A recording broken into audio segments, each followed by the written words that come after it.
ನಮಸ್ಕಾರ ವೀಕ್ಷಕರೇ, ನಾನು ಇವತ್ತು ಅಕ್ಷಂತಿ ಉಂಡೆ ಮಾಡೋದನ್ನು ತೋರಿಸ್ತಾ ಇದ್ದೀನಿ. ಇದಕ್ಕೆ ಬೇಕಾಗಿರೋದು ಒಣಗಿದ ಬಾಳೆ ಎಲೆ, ಬಾಳೆ ಸಿಪ್ಪೆ, ಬಾಳೆ ಹಣ್ಣಿನ ಸಿಪ್ಪೆ, ಹಿಂಡು ಎಲ್ಲ ಬೇಕು. ಜೊತೆಗೆ ಅದನ್ನೆಲ್ಲ ಸುಡೋಕ್ಕೆ ಕರ್ಪೂರ ಬೇಕು, ಪಚ್ಚಕರ್ಪೂರ, ತುಪ್ಪ, ಅರಿಶಿನ, ಮೆತ್ತಗಿರೋ ಬಾಳೆಹಣ್ಣು ಇಷ್ಟೆಲ್ಲ ಹಾಕಿ ಅಕ್ಷಂತಿ ಉಂಡೆ ಮಾಡೋದನ್ನು ತೋರಿಸ್ಕೊಡ್ತೀನಿ.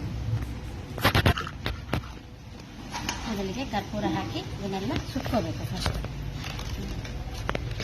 ಹಾಕಿ ಸುಟ್ಟ ನಂತರ ಆಮೇಲೆ ಮುಂದಿನ ಪ್ರೊಸೀಜರ್.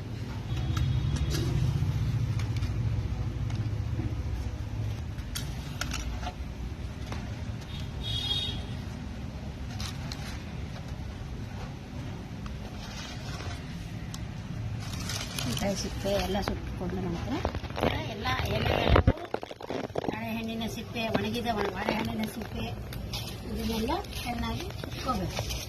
ಇದನ್ನೆಲ್ಲ ಬಾಳೆ ಎಲೆ ಎಲ್ಲ ಸುಟ್ಟ ನಂತರ ಇದನ್ನು ತಣ್ಣಗಾಗಲಿಕ್ಕೆ ಬಿಟ್ಟು, ಬಾಳೆ ಸಿಪ್ಪೆ, ಬಾಳೆ ಎಲೆ ಎಲ್ಲ ಸುಟ್ಟ ನಂತರ ಈ ಥರ ಆಗ್ತದೆ. ಇದಕ್ಕೆ ನೀವು 1 ಚಮಚ, 1.5 ಚಮಚ ಆಕಳ ತುಪ್ಪ ಹಾಕಬೇಕು. ಆಮೇಲೆ ಒಂದು ಸ್ವಲ್ಪ ಅರಿಶಿನ ಪುಡಿ, ಆಮೇಲೆ ಒಂದು ಸ್ವಲ್ಪ ಪಚ್ಚಕರ್ಪೂರ ಎಲ್ಲ ಪುಡಿ ಮಾಡಿ ಹಾಕ್ಕೊಂಡು ಇದನ್ನ ಚೆನ್ನಾಗಿ ಮಿಕ್ಸ್ ಮಾಡಿ, ನಂತರ ಇದಕ್ಕೆ ಬಾಳೆಹಣ್ಣಿನ ಸಿಪ್ಪೆ, ಬಾಳೆಹಣ್ಣು ಪೂರ ಮೆತ್ತಗಾಗಿರೋ ಬಾಳೆಹಣ್ಣನ್ನು ಹಾಕಿ ಚೆನ್ನಾಗಿ ಕಿವುಚಬೇಕು.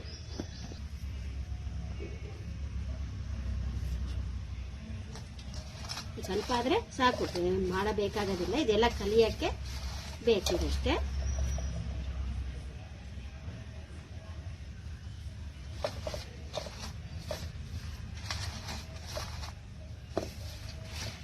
ಚೆನ್ನಾಗಿ ಕಲಸಿ ನಾದಬೇಕು.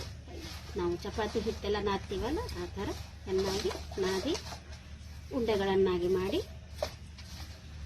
ಚೆನ್ನಾಗಿ ಬಿಸಿಲಿಗೆ ಒಣಗಿಸ್ಬೇಕು ಅಷ್ಟೇ. ಈಗ ಈ ಥರ ಸಣ್ಣ ಸಣ್ಣ ಉಂಡೆಗಳನ್ನು ಮಾಡಿ ಚೆನ್ನಾಗಿ ಬಿಸಿಲಿಗೆ ಇಟ್ಬಿಡಬೇಕು. ಒಣಗಿದ ನಂತರ ಅದು ಪೂರ್ತಿ ತೋರಿಸ್ತೀನಿ. ಈ ಥರ ಶಬ್ದ ಬರಬೇಕು. ಹೀಗೆ ಮಾಡೋದು ಒಣಗಿದ ಮೇಲೆ ಈ ಥರ ಶಬ್ದ ಬರಬೇಕು. ಇದು ಒಣಗಿದ ಮೇಲೆ ಈ ಥರ ಆಗುತ್ತದೆ. ಈ ಥರ ಮಾಡಿ ಇದು ಮಾಡಬೇಕು. ಯಾರೋ ನನ್ನ ಚಾನಲ್ ಸಬ್ಸ್ಕ್ರೈಬ್ ಮಾಡಿಲ್ಲ ಅಂದರೆ ದಯವಿಟ್ಟು ನನ್ನ ಚಾನಲ್ನ ಸಬ್ಸ್ಕ್ರೈಬ್ ಮಾಡಿ. ಧನ್ಯವಾದ.